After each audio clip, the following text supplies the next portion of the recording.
Cass Michaels arrived at Halcyon Comics on a wet Monday morning, trench coat soaked, attitude drier than last week's ink. In her messenger bag sat the latest issue of her Eisner-nominated series, Gunmetal Heart, a grayscale, neo-noir murder mystery that critics called unflinchingly bleak. She considered that a compliment.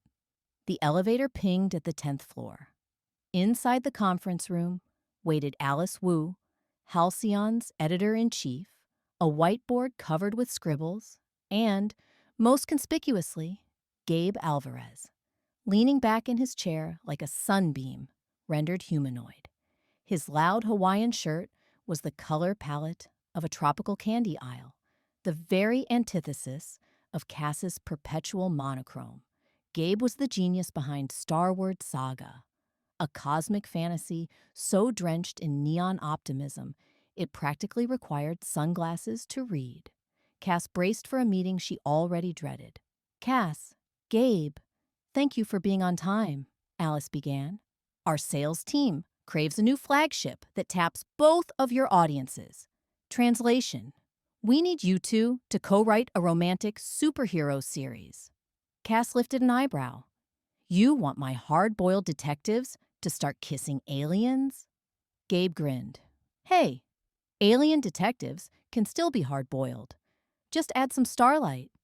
Alice ignored the banter. "The working title is Duality. I want a passionate superhero couple whose conflicts and chemistry mirror the split between street-level noir and cosmic wonder.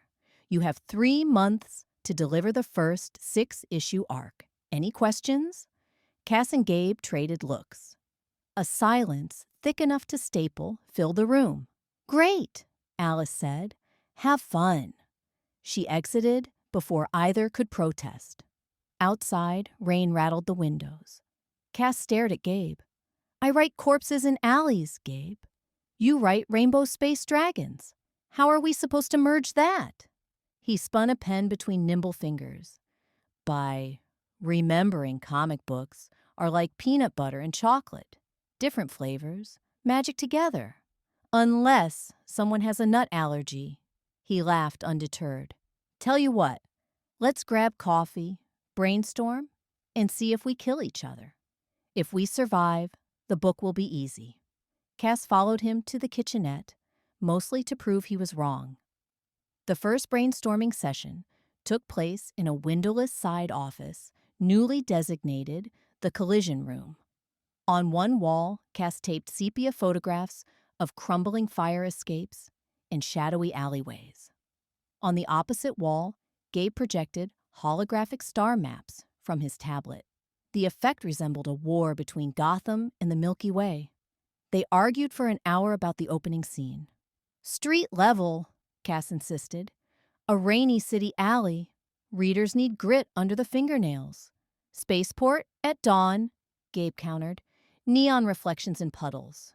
Rain is fine, but the skyline is another planet." Cass folded her arms. "Your cosmic opera can cameo later. Issue number 1 introduces a vigilante busting crime. Keep it grounded." "You want grounded?" "My cosmic hero can literally crash land. Meteors are grounded eventually." She sighed. "Cute." By lunch, they'd name nothing but each other's flaws. Cass jabbed her thumb toward the door. "I'm grabbing ramen." "Can I join?" Gabe asked. She opened her mouth to decline, then saw his earnestness. Not cocky, just curious. The editor had chained them together. Might as well share noodles. At the corner noodle shop, steam fogged the windows. Cass slurped miso while Gabe demolished a bowl of spicy tonkotsu. "Why noir?" he asked between bites. "What draws you to the shadows?" "Because they're honest," she said. "The world is messy. Light hides the mess. Shadows reveal it." "Funny. I feel the opposite. I write about light because it shows everything." Cass found herself smiling, despite herself. "You ever get an urge to write something darker?" He shrugged. "Sometimes. But I figure enough people dwell there already. I'd rather hand them a flashlight." His optimism wasn't naive. Cass realized. It was deliberate, choice forged in adversity. She respected that. Against her better judgment, ice thawed. Gabe dabbed broth from his chin. So, the couple we're creating, maybe they're like us. One born in darkness, one in light.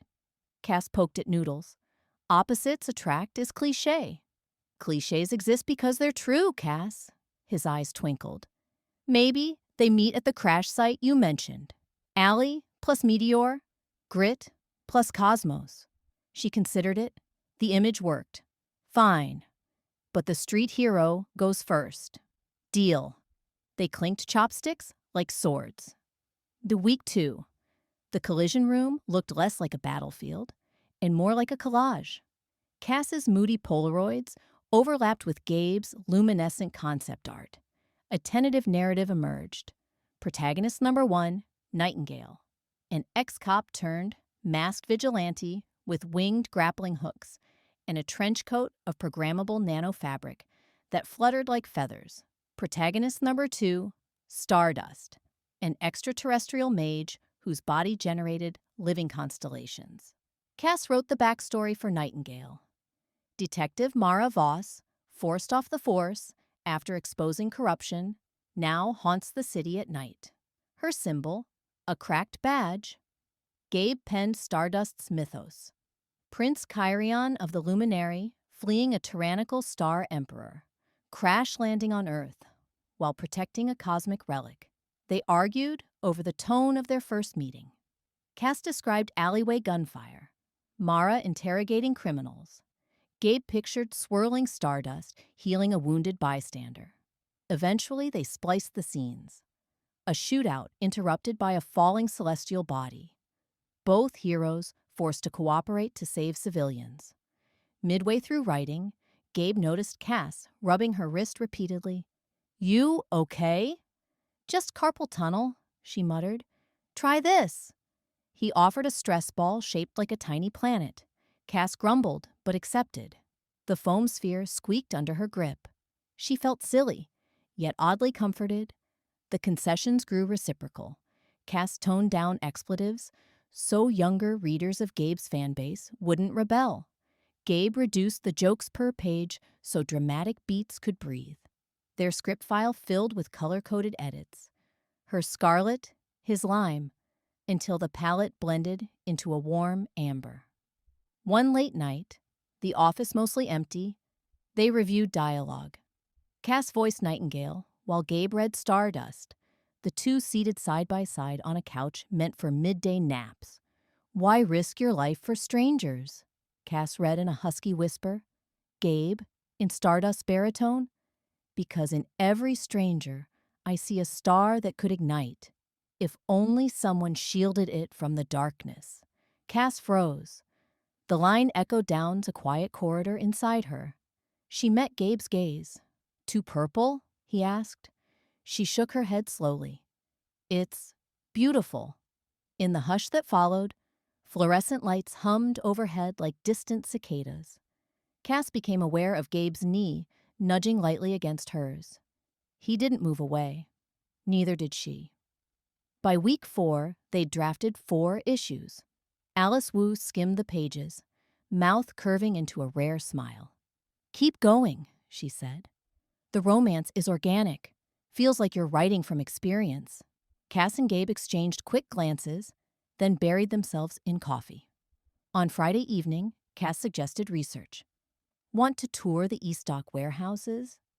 They inspire Nightingale's lair." Gabe agreed, even though he'd usually rather watch a meteor shower than explore derelict buildings.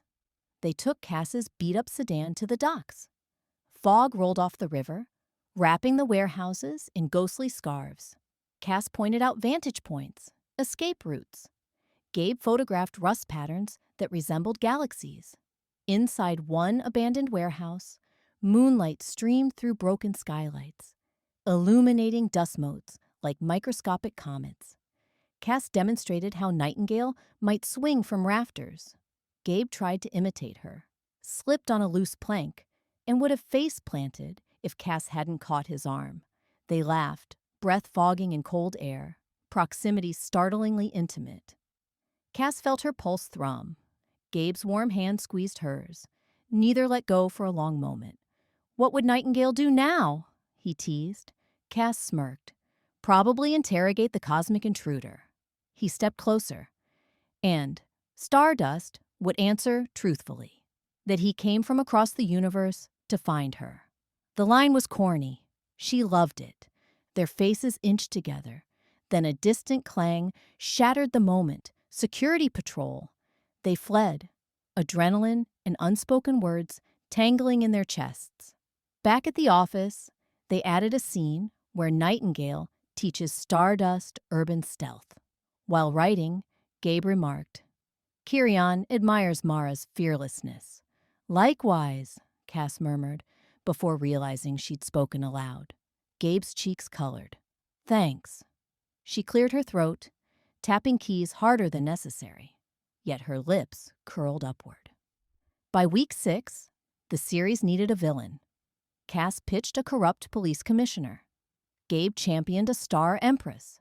They compromised. The villain was both. Commissioner Vega, a human avatar secretly possessed by a cosmic parasite called the Void Queen. City corruption plus interstellar threat. The duality resonated. Danger on 2 scales, just like their partnership.